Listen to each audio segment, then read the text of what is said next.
Before we get started, I mean, this is going to be, it's called an open forum, so it means that pretty much anybody can, and hopefully everybody will, voice some opinions and say something. So to make that easier, maybe it's better you just take some chairs and come closer. You don't have to be way back there.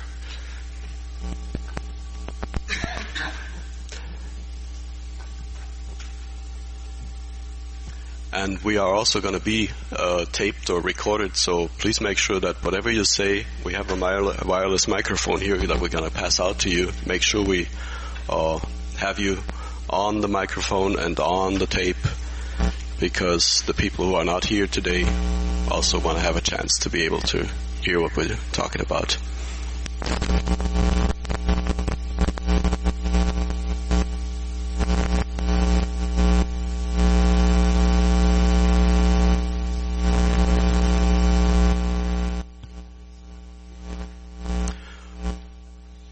Okay, good morning again.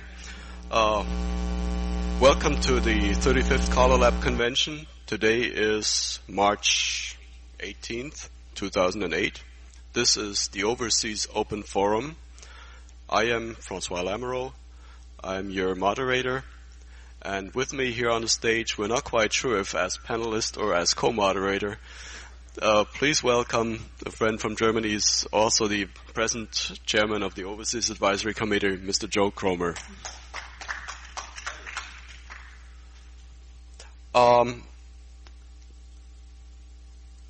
This thing that we're having here is called or entitled Overseas Open Forum. This is not the Overseas Advisory Committee because we had that yesterday.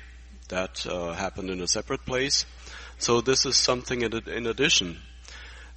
We don't really have an agenda, meaning that, okay, we're going to talk about like body flow or something that's quite clear to what to say. We're an open forum. Basically, that means anybody can say anything he wants or he feels that should be mentioned somehow. The way I first thought about this session was overseas to me means basically two things. The word or the term overseas is of course being used at CALLERLAB for a very specific group of people. We have the overseas callers, meaning from the American perspective overseas. We also have this committee, the Overseas Advisory Committee, which is for the people who, or the callers who are not living in the continental United States of America or Canada too. But basically, being CALLERLAB, which is really the only international callers organization, all the others are just regional. I mean, the Japanese have their callers associations, the Swedish have their callers association, we have an American callers association, we have ECTA, the Continental European Callers Association, the British Caller Club, and I'm not going to start naming them all because I'm sure I'm going to forget one. So really, these are all just regional organizations. CALLERLAB is the only really international organization, and I thought, okay, well, open forum basically means, or overseas open forum basically means, wherever you are in the world, you're going to be looking overseas to find some of your other colleagues. Meaning for somebody in Europe, I don't know, America, Japan, everything is overseas. But we also cannot avoid and fall into that pitfall that overseas is being used specifically for outside of America callers. And that's pretty much why we have this specific group of people here. Most of them are from overseas or in some way interested in what's happening there, or want to voice some opinion or find out some things or whatever. So with that being said, again, we can talk about numerous things, and do you want to throw something in right now?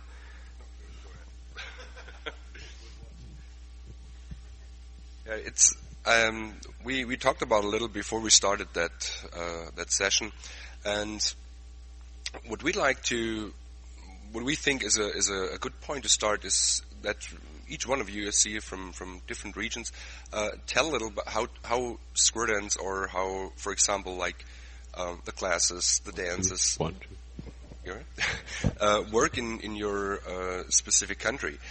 As Francois said, we yesterday had the Overseas Advisory Committee meeting, and I reported of a student dance I heard of in the middle part of Germany, which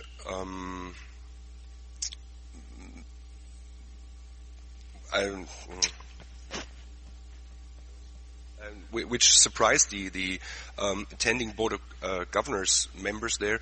It was a student dance at the, I think, basic 30-some level. I think it was basic 30, and it's an annual dance they have in Dortmund. It's in the center part of Germany, and they had like 850 dancers there. And the club told me that out of these 850 dancers, they had like about 75% graduated dancers from most upper levels. They had graduated mainstream plus advanced dancers, even challenge dancers there. And it's an annual dance they have there. And what surprised me that so many graduated dancers come and join the students, the newer dancers, for that event. Talking of numbers, we in Germany or in Central Europe, we have like two, we call it jamborees, where the graduated dancers meet to dance, and the numbers there used to be in former years about, let's say, 1,000 to 1,200 dancers, but they lowered now to between 600 and 800 dancers. So that said, it's enormous how many people, like more than 800 people, come to a student dance in that area. And I'd like to ask you: do you have like student dances in your areas where you would like to report from? And please state your name and where you come from for benefit of the tape. My name is Hiraga. JSDA. We, as the Association of Square Dance in Japan, we are promoting to let student dance. The name dance includes all the folk dance and even flamenco.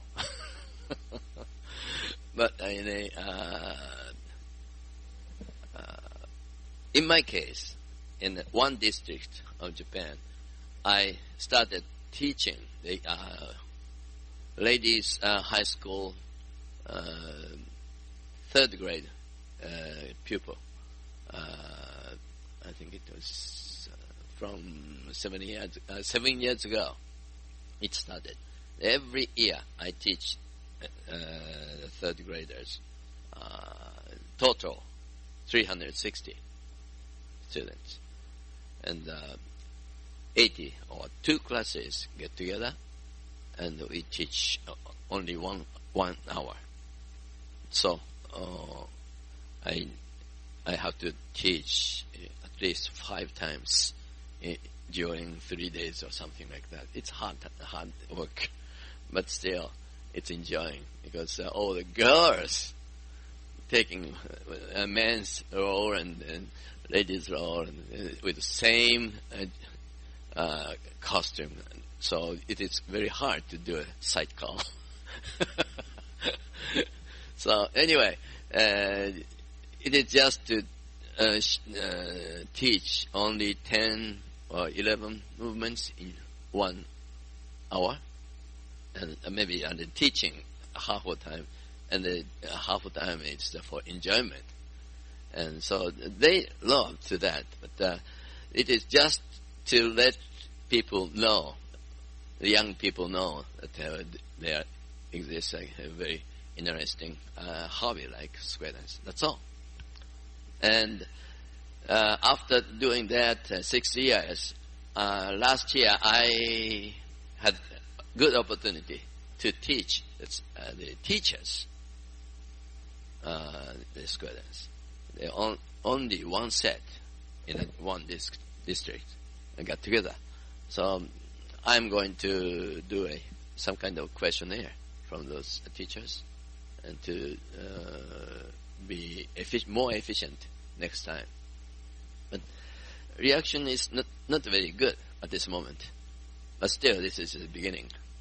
So that's what I want to report you today. That's all. I have a question. Keep the microphone. You have to answer. All right. Do you recruit from these girls doing square dancing in school? Do they? We try to recruit those girls to the club I have very near from that school, but nobody came. Nobody came yet? No. Okay. And so I changed the strategy to ask their mothers and fathers to come over to our club. Nobody came. Nobody came. Okay. So far. Okay. So that's what I also heard, that it would be a great tool to recruit. Mm-hmm. If you have the students or pupils. Is that I think it's a British English word, pupil. the school students. Doing square dancing, and I heard of someone doing that and like a kind of graduation dance and get their parents to come. So maybe I wish you the best that you could recruit more dancers from that. We do that only for the future, So we don't expect many get involved to our club activity. It's okay. But in the past 7 years, I taught over 2,000 students, so that's something. Yeah.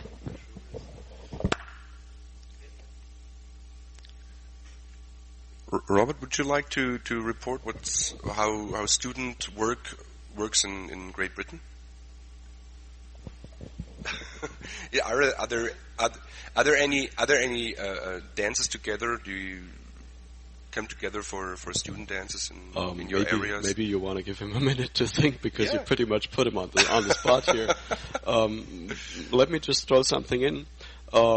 I moved here to Nevada from Germany, the Munich area precisely, and I've lived there all my life basically. This includes, of course, also all my square dancing life.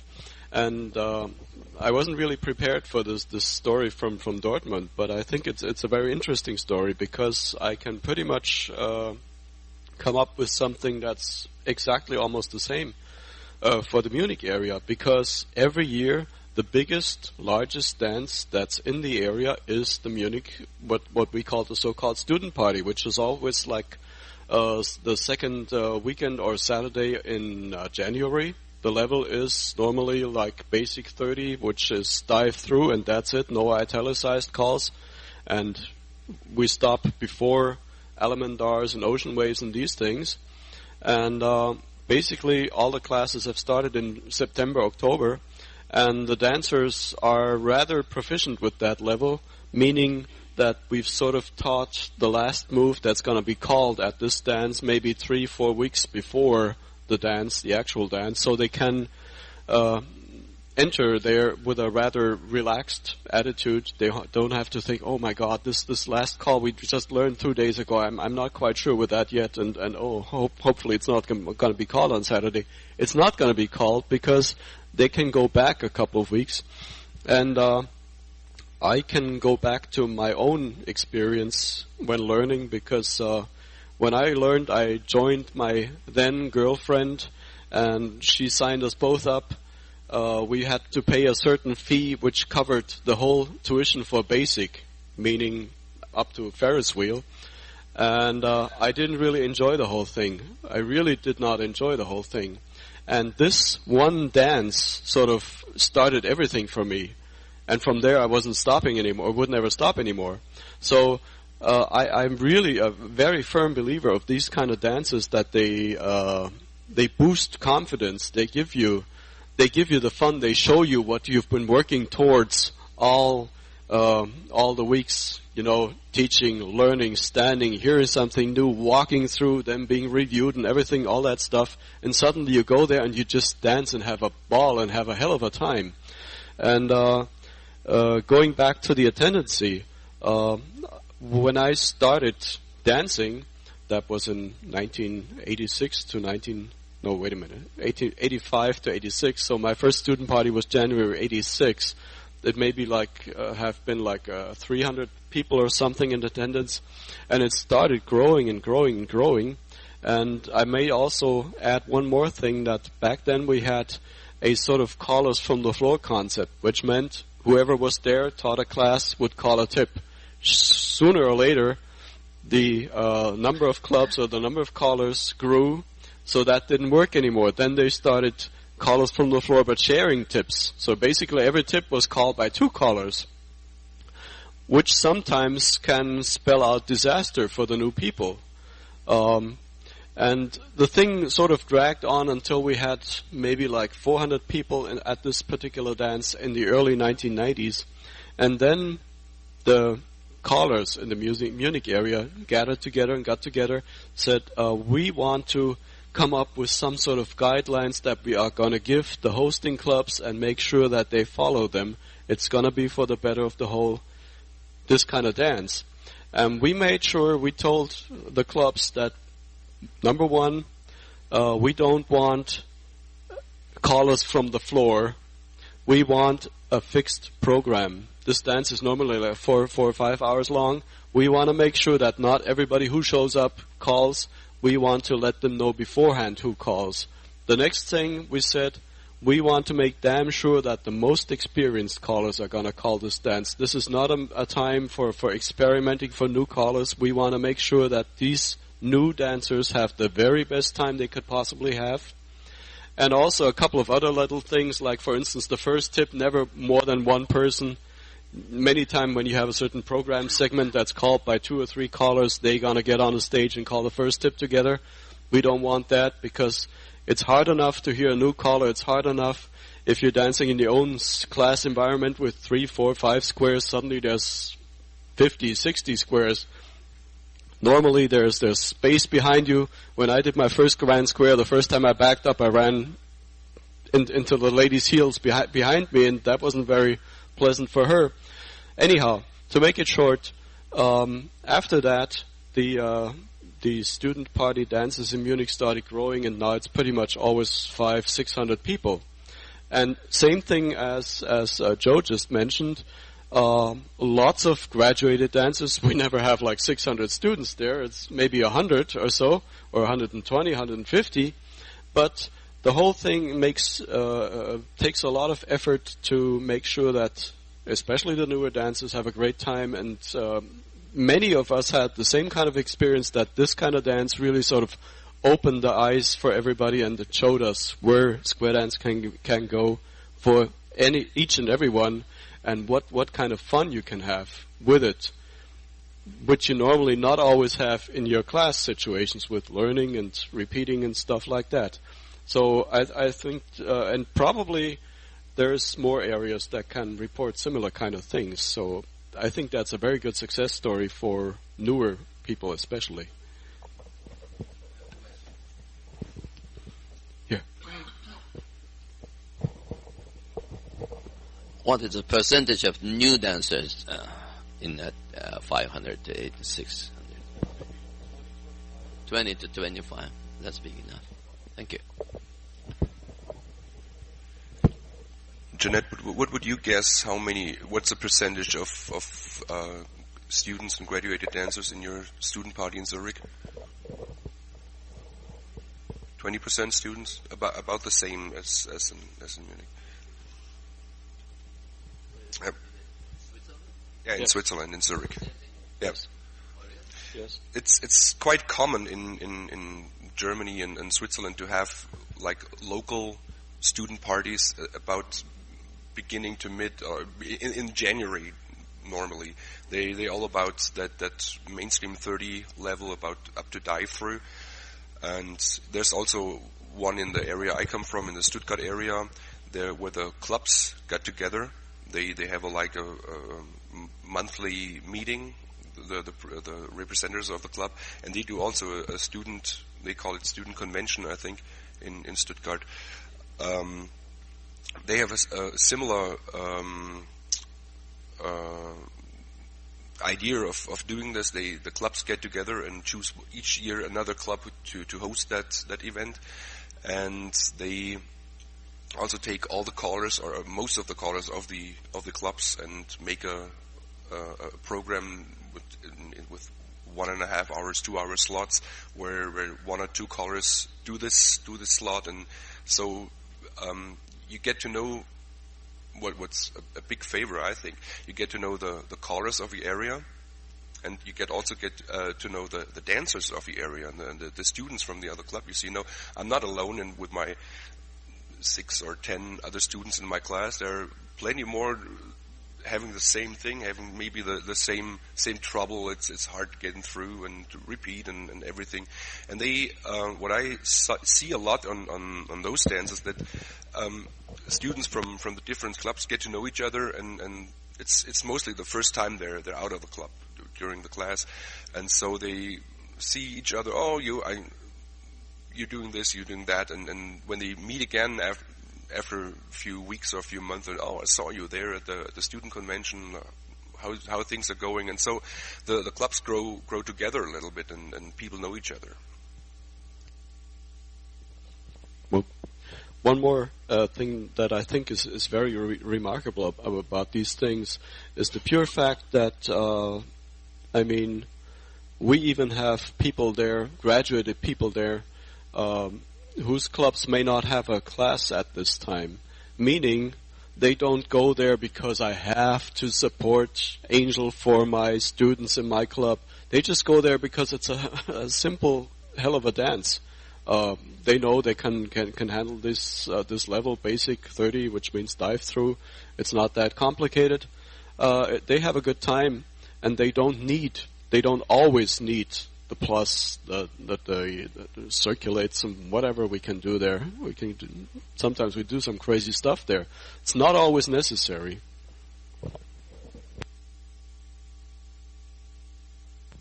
Anyone like to report on that topic from his home area? You like to? You don't have to.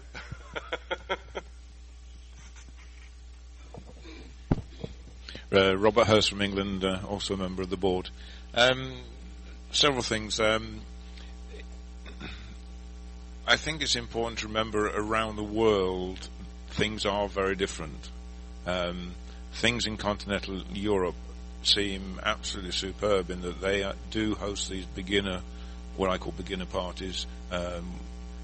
You go to somewhere, and if the lowest denominator that everybody's up to is number 30, then they will dance 1 to 30. We don't tend to do that in England. In fact, you very rarely see a mainstream or new student dance advertised. There are becoming more and more, or less and less I should say, mainstream dances. I think it's a great shame. We see now a lot of mainstream pre-announced plus, because that's one way the smaller clubs can bring in more dancers on an evening. Personally, I just think that's a great shame. The other thing that I would report on is that obviously everything around the world is different. In continental Europe, they do what I call basic dances, or even lower than basic dances. We do mainstream dances. In California, or parts of California where we are at the moment, they take the brand new dancers and teach them all the way through plus, and so their first destination level is plus, which someone was reporting yesterday they do in 34 weeks, whereas you guys probably take 34 weeks to teach them the basics, as I understand it. So there's a big difference. Having said that, I was invited a few years ago to take a Hilton over to Sweden and call a dance while I was there. And of course I said yes, because I was very pleased and honoured to be invited. But what I didn't realise what the format of the dance was going to be until I actually got there. And the format was a basic tip, or whatever number they were up to, a mainstream tip, followed by another basic tip, followed by a plus tip. And this dance started at 10 in the morning and finished at 10 at night. And when most people went off for dinner, I carried on calling. And in continental Europe, their break is, thank you, we finished that tip, we'll go and form a new square and start again. But it is a great experience for a caller to understand where you are and which tip you're actually calling, and remembering what number you're up to on the list. It's a superb experience. One of the things that I am very hot on the board is that we have to be able to translate what we're doing throughout the world in the language of the people throughout the world.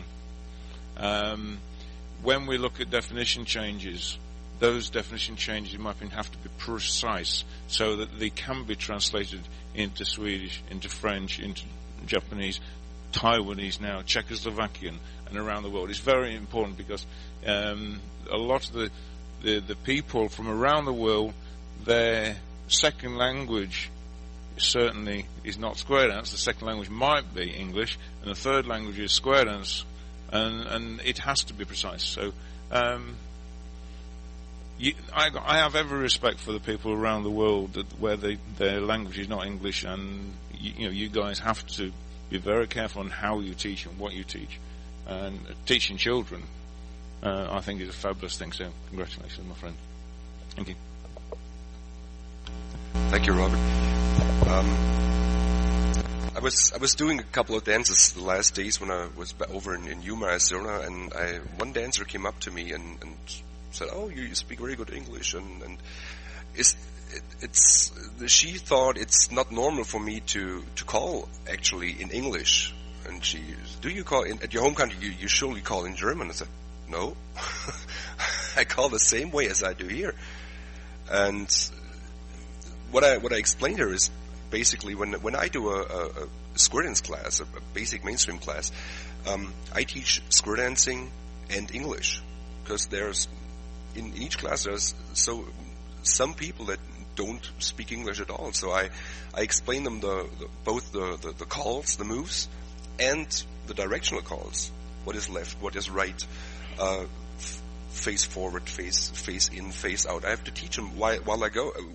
During I go through the class, they take both square dance and English lessons, and it's marvelous. I remember one guy I had at the People's High School, so we call it, where is there a word in who's beeping?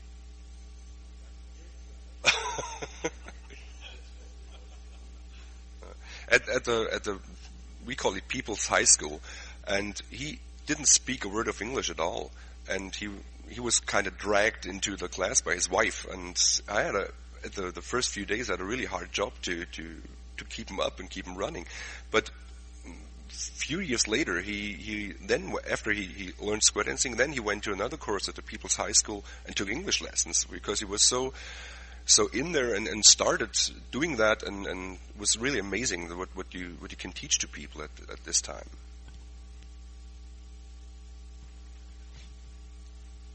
So for the calling in English, Don, yesterday didn't really help.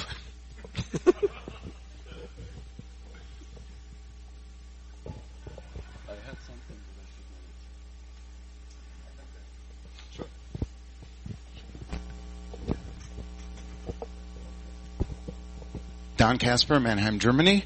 What Francois was referring to, just for the tape, is that last night when I did a tip at the overseas callers dance, I threw in some German translations of the calls. What I have found is that we, at least in Europe, we are offering a great service to some of the dancers, especially the older dancers. They're the ones that do not get the English. Some of the younger dancers get English, of course, in schools, depending on where you are in Germany. If you're close to the French border, French might be your second language rather than English.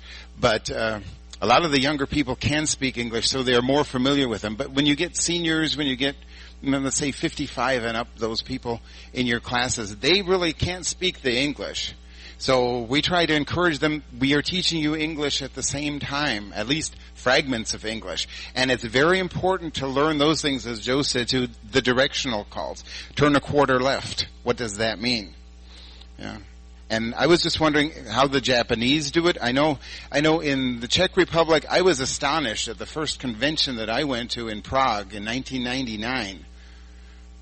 Yes, of course. I was expecting that they would make announcements. This is going to be dinner and all this in Czech.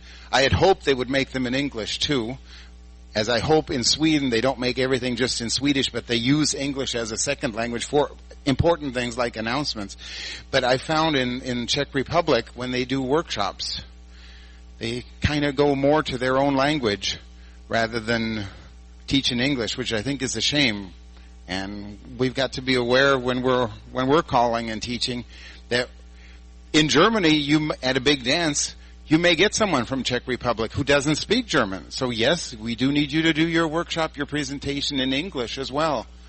And I was just wondering, in Japan, I'm sure you teach some of it, you explain in Japanese, but do you also go through the directional calls? Kochi did a great job last night, and he wasn't just saying, square through, wait, swing through, wait, boys, run, things like that. He was throwing in some patter stuff, some patter chatter, as we say.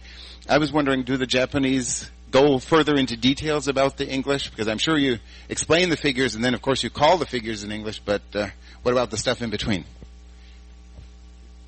Would you like to comment on that? No? Would you like to, Doc? It is funny to say that, but in Japan, the old dancers, the experienced dancer, I should say, kind of accustomed to the call by such as Jerry Story, Tony Oxendan, and many American professional callers call, because all the dancers in Japan are very quick to catch the keyword only. Others doesn't mean anything. Okay, just music. It's a filler of the prompt call, but the directional call is involved, and some dancers can do even put the lady in front of this type of call. But new dancers who start these days, the new dancers start dancing from earliest in 50s, normally 60s. Therefore, they are not accustomed to listen to directional call at all. So they can dance to the Japanese callers call, but not American. So that's quite normal, and therefore I asked Dr. White and Clark Baker to create the teaching order principle and design principle documents to say that the country who are not using English is separate, and please reconsider. That type of comment was given. So it's up to us how to cope with that problem, I guess.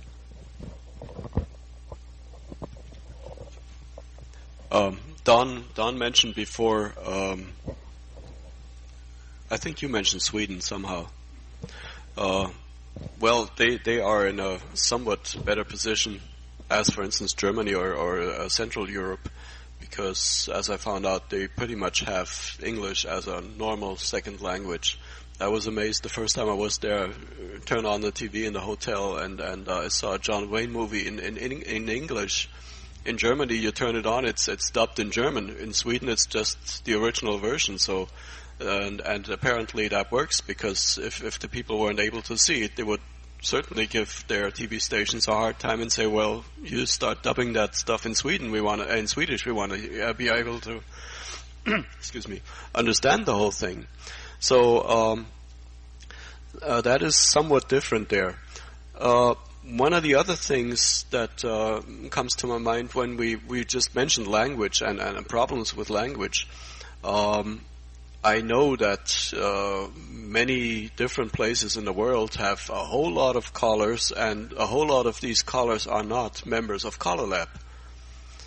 I would love to see many more of the overseas callers becoming involved in this organization, because like back in, I say, 2001 and 2002, there was a time when CALLERLAB basically did not have the very best reputation in Europe, I should say.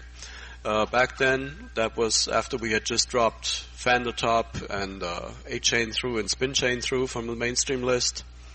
And there were a couple of more things looming in the background, because back then the next step would have been basically, some people have been suggesting dropping Tag the Line, Dixie style half tag.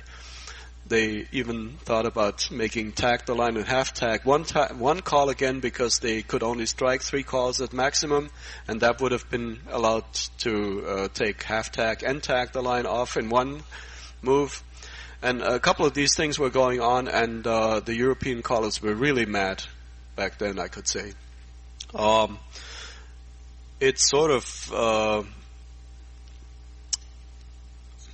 became apparent at the, or it sort of flowed into the mood of the 2002 Minilab convention we had in Europe.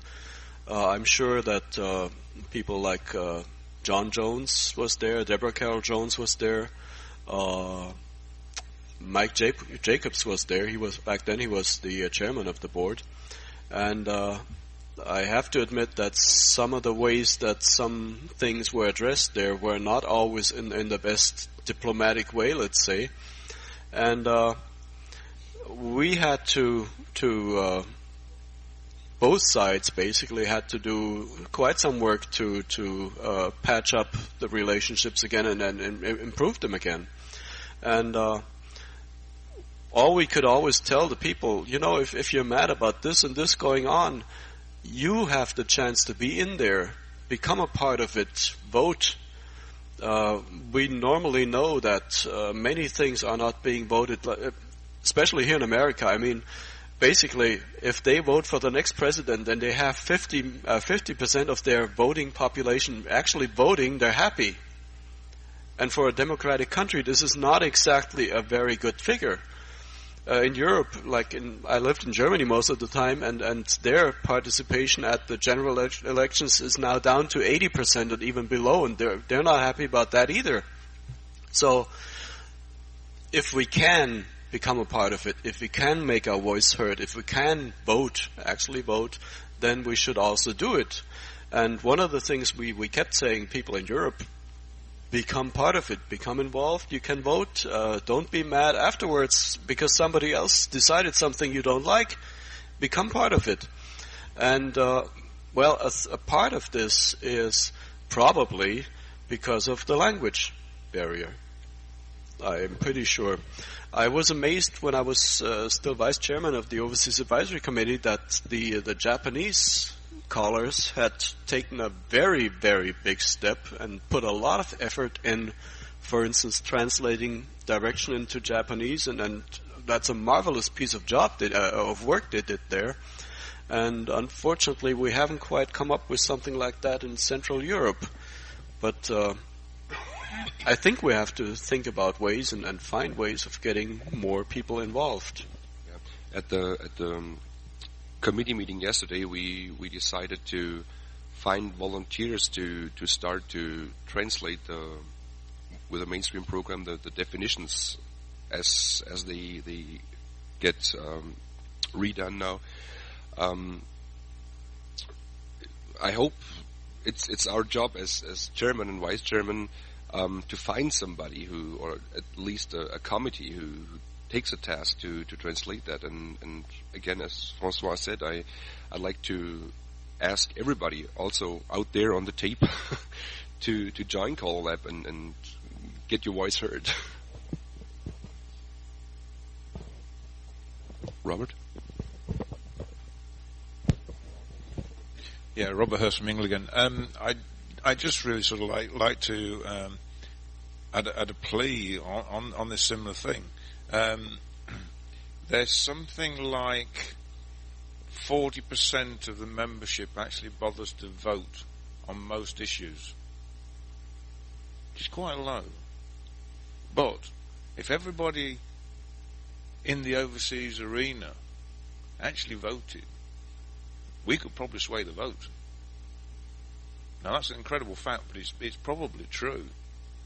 And if you think on the overseas arena that we have got something important to say, then we should cast our vote, and we should actually get our fellow countrymen around the world to, if they are a member of CALLERLAB, to vote. If they're not a member of CALLERLAB, to join and have a say.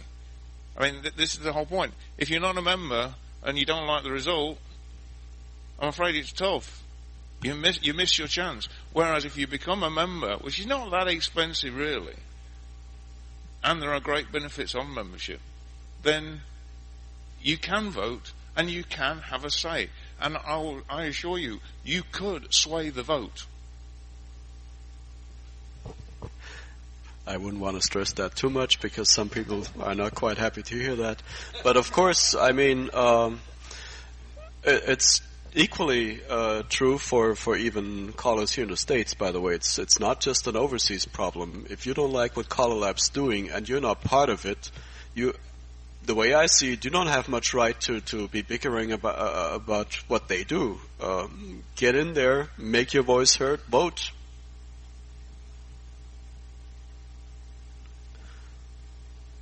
Anything else we want to talk about? I give the question to the forum.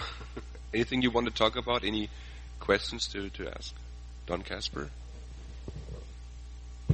Well, I was just wondering when we were talking about translating all our, or not all, but a lot of the materials, I was just wondering if that was going to help or be maybe a disservice to some people because they'll get lazy.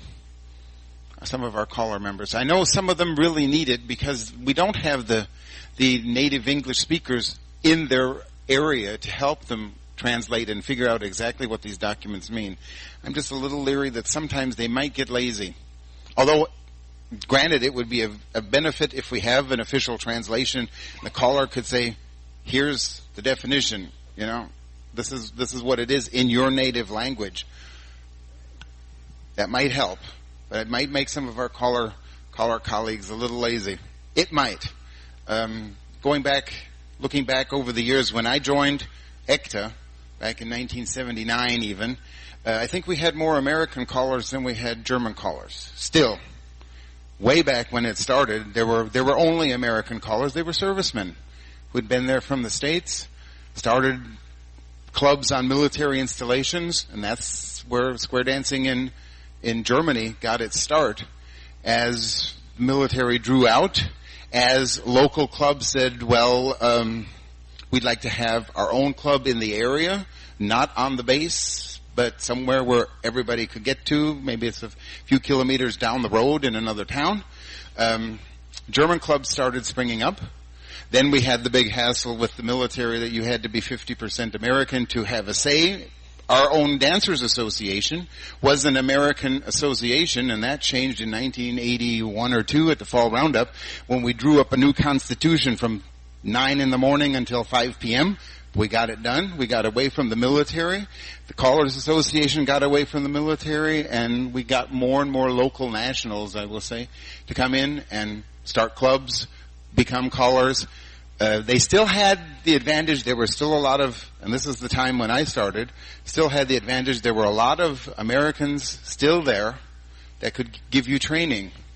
Even though prior to that, one of our ECTA training directors was a German, Rudi Pohl, back in the early 70s. So, you know, that's maybe where the downslide started, that people started not concentrating so much on the English or knowing so much about the English language. They were worried more about the calls. And I see today still that if you go to a dance and it gets hot and heavy, fast and furious, that a lot of the dancers are missing these directional things in between. I see that at dances even 2007, 2008. And we need to encourage, you know, stress. They need to at least pick up the English here and there and not get lazy, not rely, I've got the German definition of this call. I know how to do that call, but it's the stuff in between that gets them sometimes. Yeah, but when we discussed it yesterday, we saw one advantage on the translation of the definition, that we have a document we can also give to our dancers, officially wise. There are translations around there, unofficial translations, and you know it. There are mistakes in these translations. So that's would be one advantage too, if we have a translation in the local language. You wanted to comment?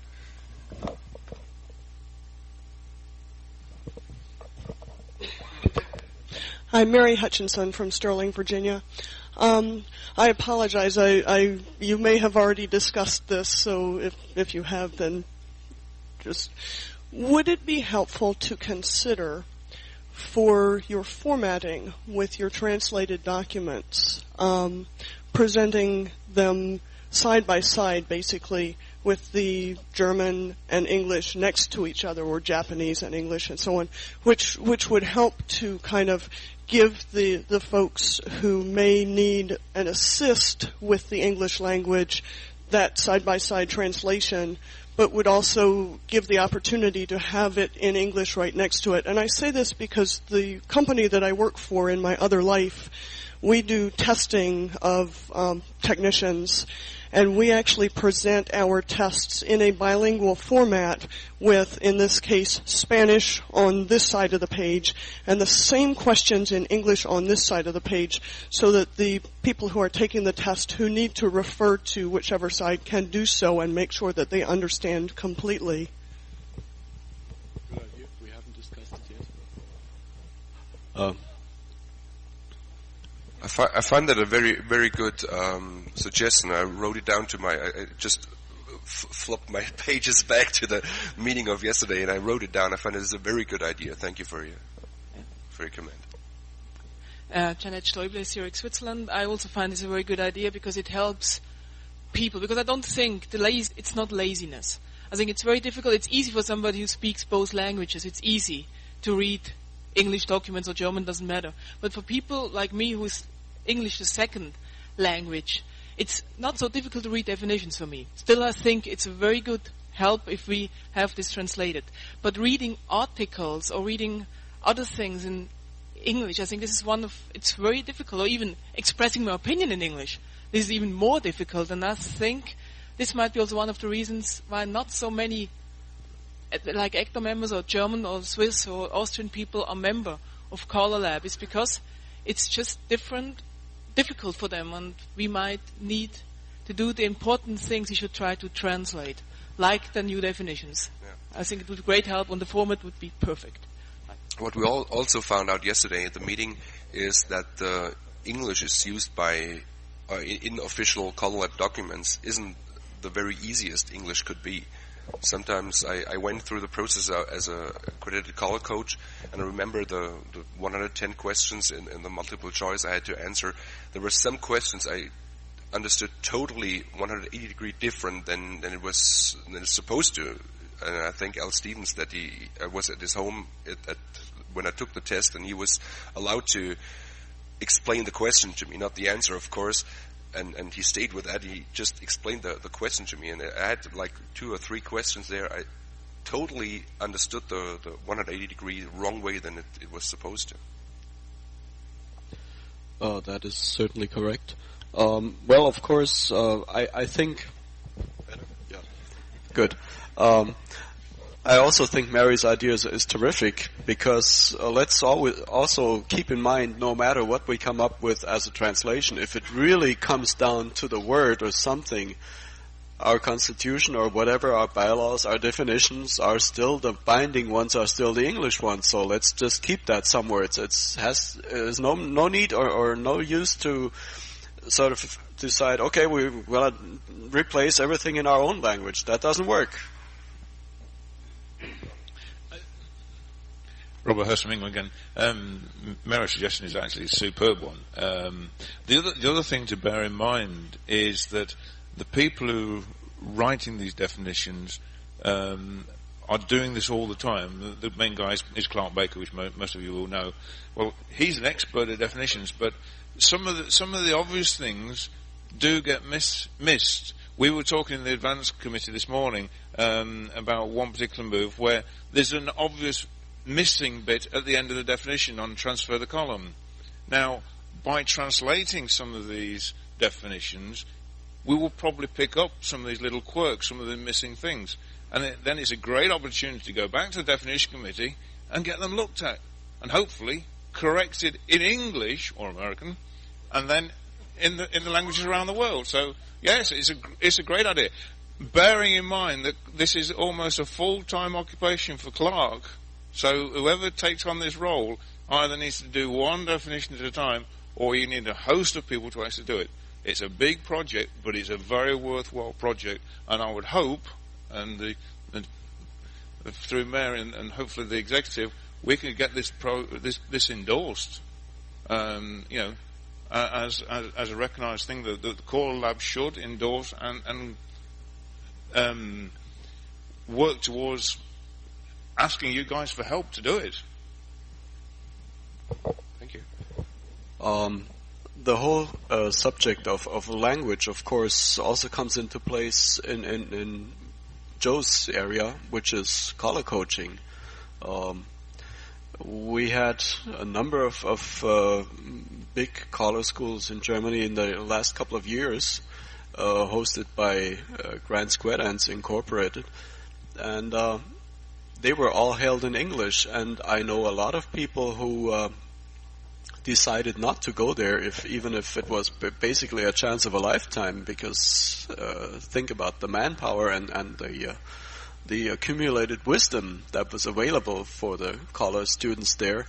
And some still chose not to go there because I think they had some reservations about perhaps being embarrassed to something with not being perfect in English. Yeah. I got this also in. There are different opinions about that school in Germany or in Europe, but I'm totally positive to that, because Kenny Rees and I do a color school every year in Germany in Bavaria, and we all the time had like at least 2 to 4 colors come were at that GSI color school in summer, and then came to our school because said, okay, this is you have the manpower and everything there, but we run our school completely in German. We translate to English if necessary. I had the hard job when I did my training years, my 3 training years. In these 3 years, we always had one only English-speaking person, so I had to do the whole job in German and in English. But this is also our attendees, our people that come. Keep telling us that it's a great benefit for them that we run the school basically in German, and they get a whole lot more out of it because there's no loss in translation on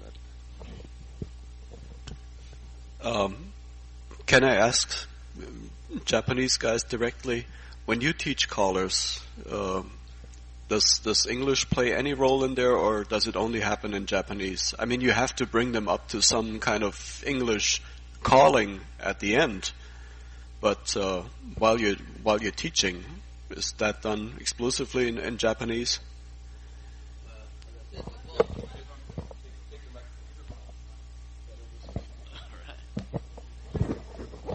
Well, as I said before, the teaching or any learning the English call or the call done by CALLERLAB-based call, English is just a code. Just a code. Doesn't mean anything. But if you hear Ferris wheel, this is a movement. It's a kind of base of language, you know. Without having an idea of what a Ferris wheel is, they move. This is a Ferris wheel. But if the directional call is not in that way, we have to understand the English, the structure in English. So we teach in Japanese language, and the code name is taught to the caller. And local clubs, it's just enough.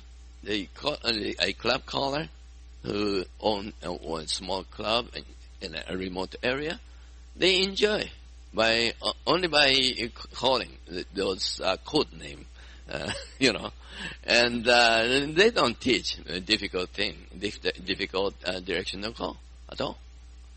But that's a way. Our membership is growing. But now we are flooding. We know that. So we are now taking some other actions to go further. And but anyway, the callers are raised every year. Okay, but you have been surprised to see those callers' capability. Not very high, but people enjoy. So now, Japan Square Dance Association, as a organization in Japan, only organization in Japan, now thinking about raising up those novice callers to a high-level caller.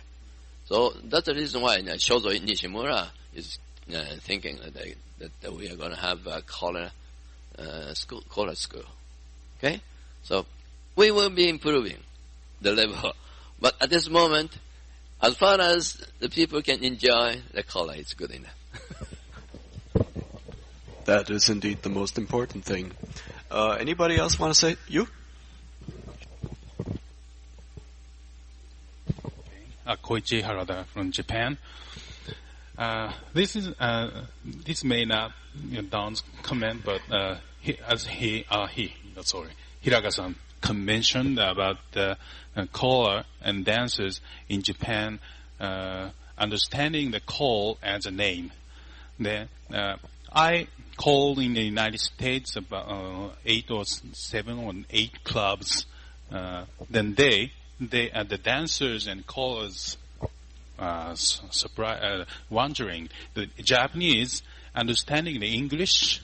Then they ask me that you call in Japan as English.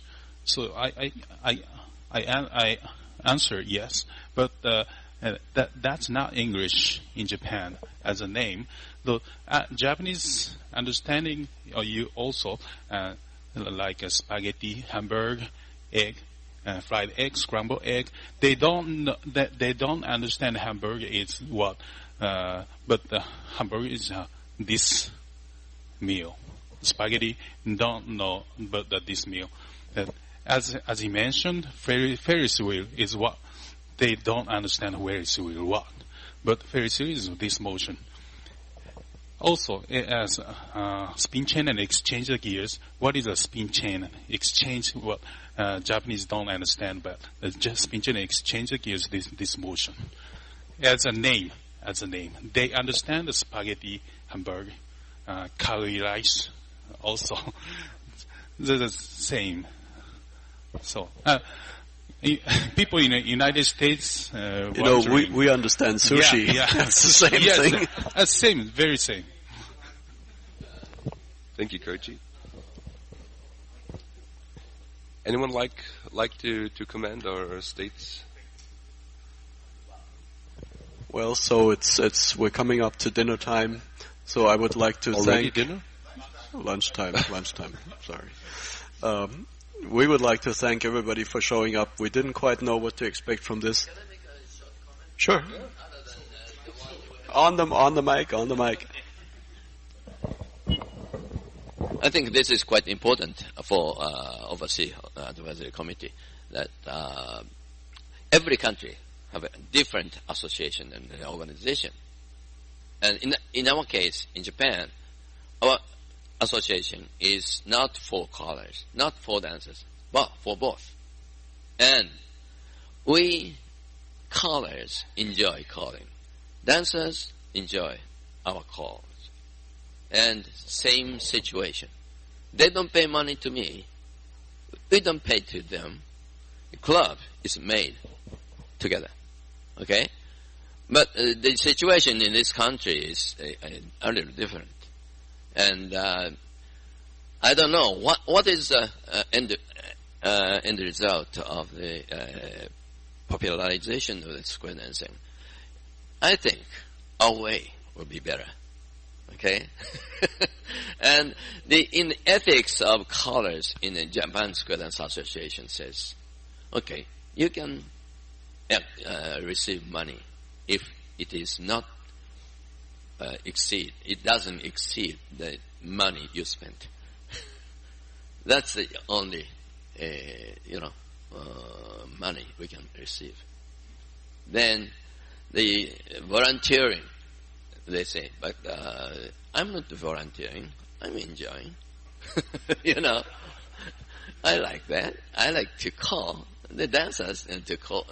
Love to dance to my call, and I have several more callers in my club, and everybody enjoy. But the situation here, I'm really worried about the American situation. The dancers and the callers are separate. I don't know what they say, but that's my real feeling. So from now on, as the advisory committee, I think each country's situation has to be explained to CALLERLAB. What's the difference? Why we are increasing the membership? Why in this country going down? We have to analyze the reason. Yeah, there exists some very, very clear reason. Therefore, that might give American people more idea. I hope. Thank you. Okay, well, we certainly don't want to start any kind of competition here. Also, even though some areas may still be growing, I mean, how do I state this in a polite way? Mistakes have been made in places, and we certainly, or certain areas may still think they're doing better. Perhaps they're already on a way that's not the very best way. Whatever we can do is just encourage everybody to keep their eyes open and watch for the little signs and just work the best you can to have the activity in your area go healthy and strong. We very much appreciate Mary's comment. We're going to take that with us and pass it on to where it's appropriate. Again, I'd like to thank everybody for showing up. We had this open forum for the first time. We had no idea what it was going to be like or how would it turn out. And again, thank you everybody for showing up. Please, thank you, Joe. Give a nice hand to our moderator, Francois Lamoureux. Thank you. And enjoy the rest of your convention. Bye. Thank you. Enjoy lunch.